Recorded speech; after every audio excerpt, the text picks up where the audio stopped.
Have you ever noticed this? The moment you stop texting, stop chasing, stop trying so hard, suddenly they start coming closer. It feels like magic, but it's not luck, it's psychology.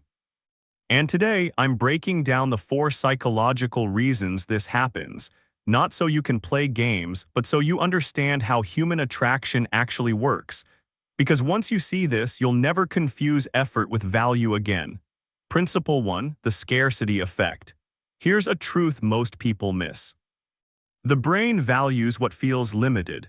When you're always available, always replying instantly, always initiating, you become predictable. And predictable feels safe, but not exciting.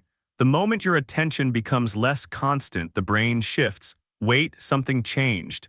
Why aren't they responding like before? Scarcity creates perceived value. It's the same reason limited things feel more important. When access feels uncertain, the brain pays attention, not because you played a trick, but because attention is a psychological resource and resources that feel rare feel important. Principle 2, the validation gap. Humans get used to emotional patterns.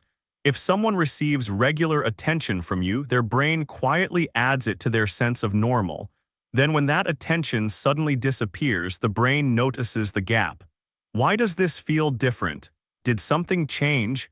This isn't just about ego. It's about loss of familiar emotional input.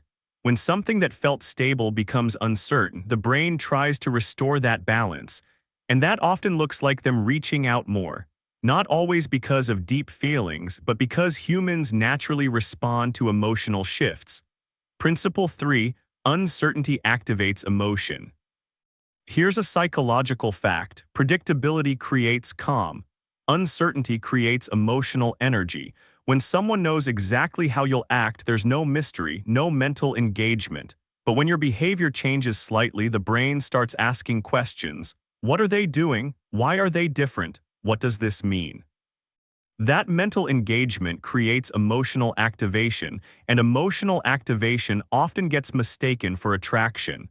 The brain doesn't always label feelings accurately. It just knows something feels intense. Principle 4, psychological reactance. This is powerful. Humans naturally resist losing access to something they're used to. When attention that was always available becomes less available, the brain perceives a loss of freedom. I can't access this like before. That feeling alone increases desire to regain that access, not because you changed as a person, but because the dynamic changed. And the brain reacts to change. Now listen carefully. This isn't about ignoring people to control them. It's about understanding that overgiving attention doesn't create value, it often hides it. When you stop overextending yourself, you naturally create space. And space allows people to feel your presence instead of taking it for granted. Real attraction isn't built on chasing. It's built on balance, self-respect, and emotional stability. Sometimes people only recognize your value when you stop trying to convince them of it. And that's not manipulation, that's self-worth. So next time you feel like you're doing all the effort, don't chase harder. Step back, reset the balance. Not to make them run after you, but to see who naturally moves closer when you stop forcing it. If this shifted your perspective, like the video and subscribe for more psychology breakdowns. And tell me in the comments, have you ever seen someone change their behavior when you stopped trying?